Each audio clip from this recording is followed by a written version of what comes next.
ప్రభునందు నా ప్రియ స్నేహితులారా, మీ అందరికీ వందనములు తెలియచేస్తున్నాను. అనుదిన జీవాహారం అనే కార్యక్రమాన్ని వీక్షిస్తున్న మీ అందరికీ శుభములు కలుగునుగాక. నా దేవాది దేవుడు మరొకసారి నన్ను మీ ముందుకు తీసుకొచ్చినందుకు నా దేవునికి కృతజ్ఞతాస్తుతులు తెలియచేస్తున్నాను. ఈరోజు మనందరితో నా దేవాది దేవుడు చక్కని మాటలు మాట్లాడబోచున్నాడు, మనందరికీ తెలియజేయబోతున్నాడు. చెవులు గల ప్రతి ఒక్కరూ వినుగాక, విన్న ప్రతి ఒక్కరూ గ్రహించుదురుగాక. Amen, amen.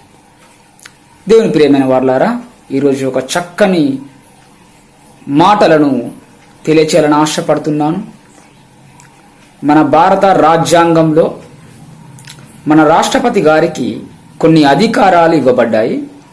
అందులో న్యాయపరమైన అధికారాలలో ఒక అధికారాన్ని నేను గుర్తు చేయాలని ఆశపడుతున్నాను. జాగ్రత్తగా వినే ప్రయత్నం చేయండి. మన భారత రాష్ట్రపతి గారికి క్షమాభిక్ష పెట్టే అధికారం ఉంటుంది. దేవుని పిల్లలారా, ఆర్టికల్ 72 ప్రకారము భారత రాష్ట్రపతి గారు క్షమాభిక్ష అధికారాన్ని కలిగి ఉన్నాడు. ఉన్నతమైన న్యాయస్థానాలు విధించిన శిక్షను రాష్ట్రపతి గారు వీలైతే రద్దు చేయొచ్చు, శిక్ష కాలాన్ని తగ్గించవచ్చు, లేదా ఒక శిక్ష నుండి మరొక శిక్షకు కూడా మార్పు చేయొచ్చు, శిక్ష తాత్కాలికంగా వాయిదా వేయచ్చు. ఇలాంటి అధికారాలు మన భారత రాజ్యాంగంలో ఆర్టికల్ 72 ప్రకారము పొందుపరచడం జరిగింది. ఎగ్జాంపుల్ కనుక చూసుకుంటే, రాజీవ్ గాంధీ హత్య కేసులో నళినికి ఉరిశిక్ష విధించారు. ఆ ఉరిశిక్షను యావజ్జీవ కారాగార శిక్షగా మార్చబడింది. అంతేకాకుండా మన పార్లమెంటుపై దాడి చేసిన అఫ్జల్ గురికి కూడా ఉరిశిక్ష విధించబడింది. కానీ కొన్ని కారణాల వలన ఆ ఉరిశిక్షను పోస్ట్ పోన్ చేయడం జరిగింది, అంటే వాయిదా వేయడం జరిగింది. దేవుని పిల్లలారా, ఈ విధంగా మన భారత రాష్ట్రపతి గారికి క్షమాభిక్ష పెట్టే అధికారం ఉంది. అది అధికారాన్ని మన రాజ్యాంగంలోకి కెనడా రాజ్యాంగం నుండి తీసుకురావడం జరిగింది. ఈ విషయాన్ని గుర్తుపెట్టుకోండి దేవుని పిల్లలారా.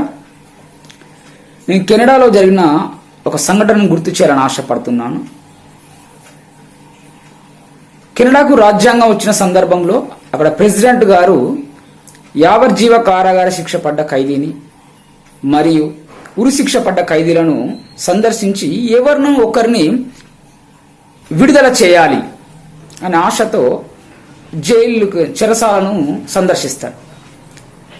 అందరి దగ్గరికి వెళ్ళి మాట్లాడుతూ ఉంటాడు.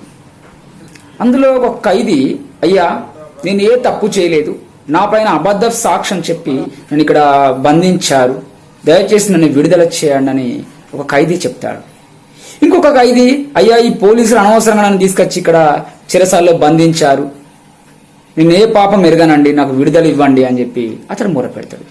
మరొక అతడు, ప్రెసిడెంట్ గారు నేను ఏ తప్పు చేయలేదండి, మా నాన్నే నన్ను సరిగ్గా పెంచుంటే నేను ఇలా చేసేవనే కాదు, మా నాన్నను కదా శిక్షించాల్సింది, నన్ను వదిలేయండి బాబు అని.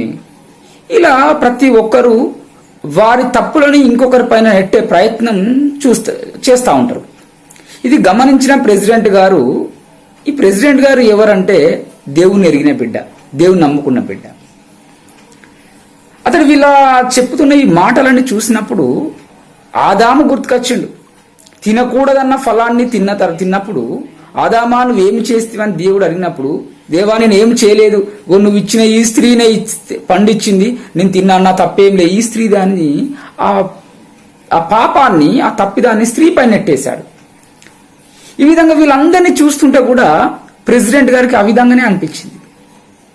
సరే అని కొంచెం ముందుకెళ్ళి ఇంకొక ఖైదీ రూమ్కి వెళ్ళినప్పుడు ఆ ఖైదీ ఏమంటాడంటే, అయ్యా ప్రెసిడెంట్ గారు మీరు క్షమాభిక్ష పెట్టి విడుదల చేయనీకి వచ్చారట, కానీ నాలాంటి వాడిని విడుదల చేయొద్దు, నేను చాలా పెద్ద పాపిని, నేను ఘోర పాపిని, నాలాంటి వాడు సమాజంలో ఉంటే సమాజానికి అన్యాయం జరుగుతుంది, నన్ను ఉరి తీసేయండి బాబు, నన్ను చంపేసేయండి అన్నప్పుడు ఇతడు మాట్లాడుతున్న మాటలు చూసినప్పుడు ఈ ప్రెసిడెంట్ గారికి యేసుక్రీస్తు సిలువ పశ్చాత్తాప హృదయంతో ప్రెసిడెంట్ని అడిగినప్పుడు అప్పుడు ప్రెసిడెంట్ గారు ఏమంటాడంటే, ఆ జైలర్ గారిని పిలిచి, జైలర్ గారు ఇంతమంది మంచి వాళ్ళ మధ్యలో ఈయన ఒకడు పాపిని, నేను అన్యాయం చేశాను, తప్పు చేశాను అంటున్నాడు.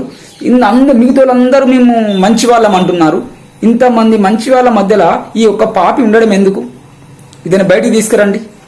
అంతేకాదు ఈయన పాపాలు బాగా చేస్తానంటున్నాడు కదా, మరొకసారి ఆ పాపాలు చేయకుండా ఉండడం కొరకు ఈయనకు జీవనోపాధికి ఏమన్నా కల్పించండి అని అతన్ని విడుదల చేస్తారు. చూడండి దేవుని బిడ్డలారా, ముందున్న వ్యక్తులు మేము ఏం పాపం చేయలేదు, ఏ తప్పు చేయలేదు, అన్యాయంగా మమ్మల్ని ఇక్కడ బంధించారు అని చెప్పారు. కానీ ఈ దొంగ ఒక ప్రెసిడెంట్ గారు బయటికి తీసుకొస్తారు, నాన్న వాళ్ళు తీసుకొస్తారు. 32వ వచనంలో, నేను పాపులను పిలువ వచ్చి తినే గాని నీతిమంతులను పిలువ రాలేదన్నాడు. నా దేవుడు పాపులను కరుణించే దేవుడు, నా దేవుడు పాపులను పిలిచే దేవుడు, నా దేవుడు పాపులను క్షమించే దేవుడు. దేవుని ప్రియమైన వారలారా, ఒక్కసారి ఆలోచించండి.